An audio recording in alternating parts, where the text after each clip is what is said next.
और रविवार एक और रात और एक नई कहानी के साथ हम फिर मिल रहे हैं। लेकिन आज की रात आसान नहीं है। एक चिट्ठी जिसने रियांश की दुनिया हिला दी, एक तलाश जिसके लिए व्योम भीड़ में उतरा है, एक थप्पड़ का निशान जो सिर्फ गाल पर नहीं किसी रिश्ते पर पड़ा है, और एक मजाक जो शायद मजाक नहीं था। मैं हूं लेखिका शिवांगी और आप सुन रहे हैं रेडियो नाइट्स। तो दिल थाम कर बैठिए, क्योंकि आज कुछ रिश्ते टूटेंगे और कुछ सच सामने आने की जिद करेंगे। तुम्हारे नाम अब भी धड़कता है, एपिसोड 81। हॉस्पिटल। अनुज ने रियांश को देखा और वो हाथ में पकड़े उस कागज को देखते हुए बोला, सर ये चिट्ठी नील सर ने मुझे आपको देने के लिए दी थी। वहीं पास में खड़े गार्ड ने मन में कहा, पर नील सर ने ये चिट्ठी क्यों लिखी है? रियांश सर तो, ये कहते हुए उसकी आवाज उसके गले में ही अटक गई। अनुज की बात सुनते ही रियांश के चेहरे के भाव बदल गए।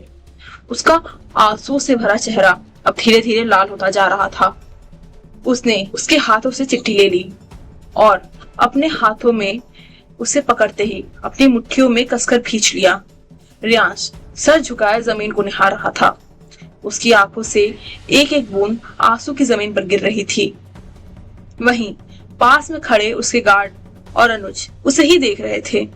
सबकी आंखों में आज आंसू थे। तभी वहां डॉक्टर आए। वो वहां जमीन पर बैठे रियांश को देखकर बोले, सर सारे प्रोसीजर हो चुके हैं। ये सुनते ही अनुज ने एक बार टूटे हुए रियांश को जमीन पर बैठा देखा।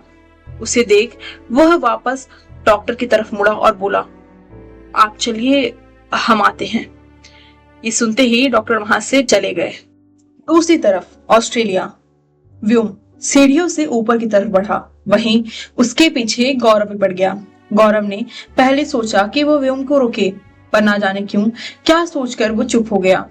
व्योम की हरकत देख उसे ऐसा लग ही नहीं रहा था कि व्योम वहां पहली बार आया है। वहीं व्योम अपने में खोया आगे बढ़ रहा था। उसके चेहरे पर सख्ती थी।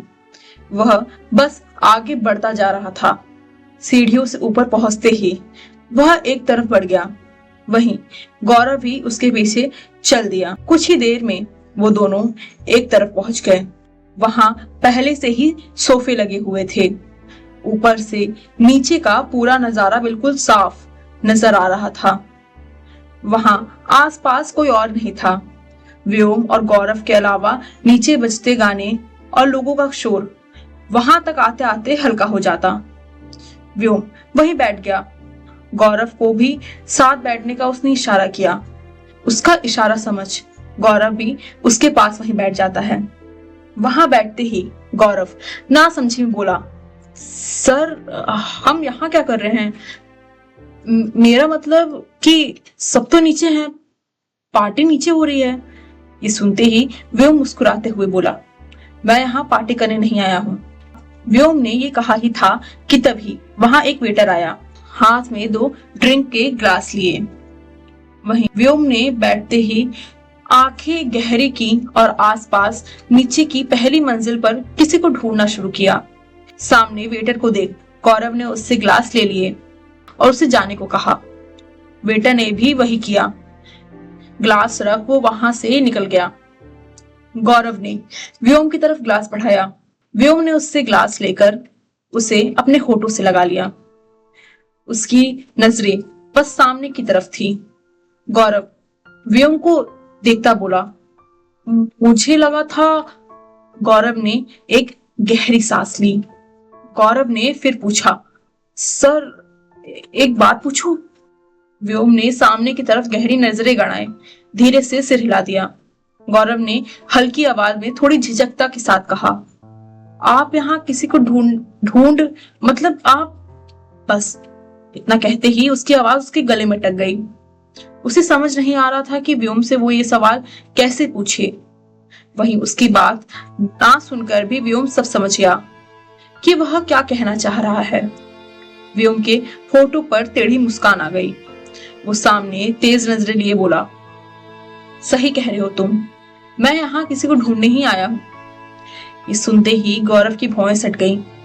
वो हैरानी में झटके से धीमी आवाज से बोला, ढूंढने, मगर किसे? ये सुनते ही व्योम अपना कोट सही कर अपनी जगह से खड़ा होता हुआ बोला, बस बैठे रहो, अभी पता चल जाएगा तुम्हें। ये कहते हुए वो वहां से फोटो पर मुस्कान लिए वापस सीढ़ियों की तरफ नीचे जाने के लिए बढ़ गया। वहीं गौरव आंखें फैलाए मुंह खोले व्योम को जाता देख बोला, आखिर ये करना क्या चाहते हैं? वहीं दूसरी तरफ हॉस्पिटल। अचानक लिफ्ट एक फ्लोर पर आकर रुकी। तभी लिफ्ट का दरवाजा खुला। सामने रिया को देखकर वंश के चेहरे के भाव बदल गए। सामने रिया आंखों में आंसू लिए खड़ी थी। उसका एक तरफ का गाल लाल था, जैसे उसे किसी ने। रिया बिना नजरें उठाए वंश की तरफ बिना देखे सीधे थोड़ा आगे अंदर जाकर खड़ी हो गई।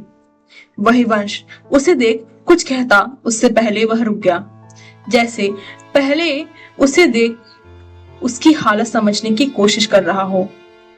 रिया चुपचाप वहां खड़ी हो गई।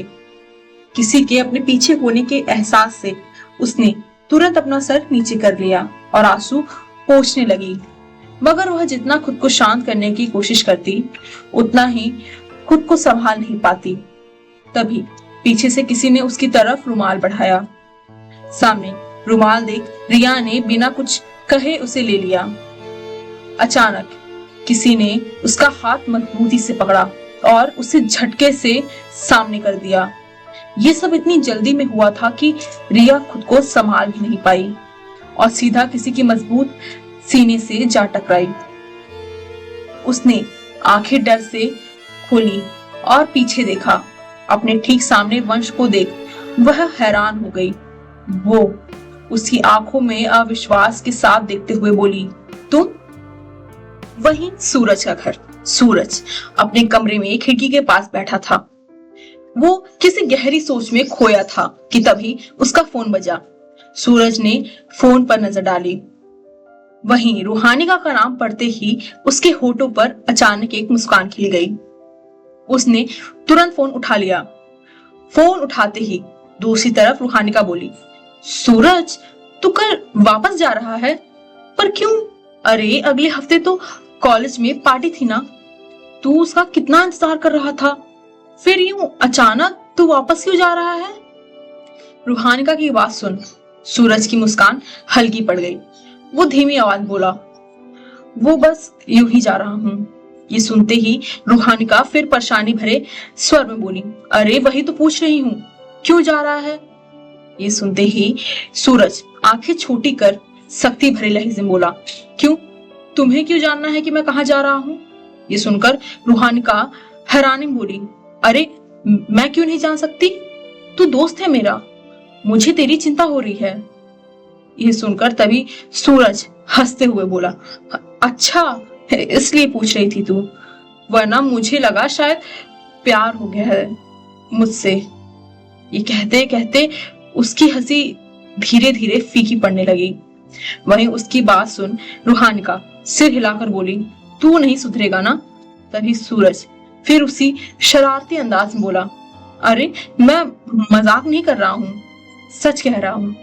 अगर तुझे मुझसे प्यार व्यार हो गया हो, बेझिझक मुझे बता सकती है। क्या होगा आगे और क्या देगी रूहानिका? सूरज के सवाल का जवाब। वहीं दूसरी तरफ व्योम के दिमाग में क्या चल रहा है? किसे ढूंढने आया है वो वहां?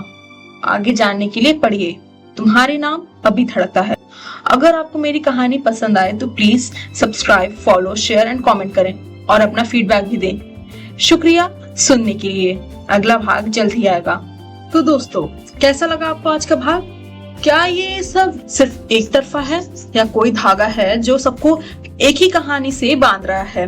और सूरज का सवाल, क्या वो सच में मजाक था या किसी नए एहसास की कोई नई शुरुआत? आगे जानने के लिए इंतजार करिए अगले भाग का। मैं हूँ लेखिका शिवांगी और मिलते हैं अगले रविवार इसी चैनल पर इसी समय। और ये थी मेरी लिखी कहानी तुम्हारे नाम अब भी धड़कता है। अंत तक सुनने के लिए दिल से शुक्रिया।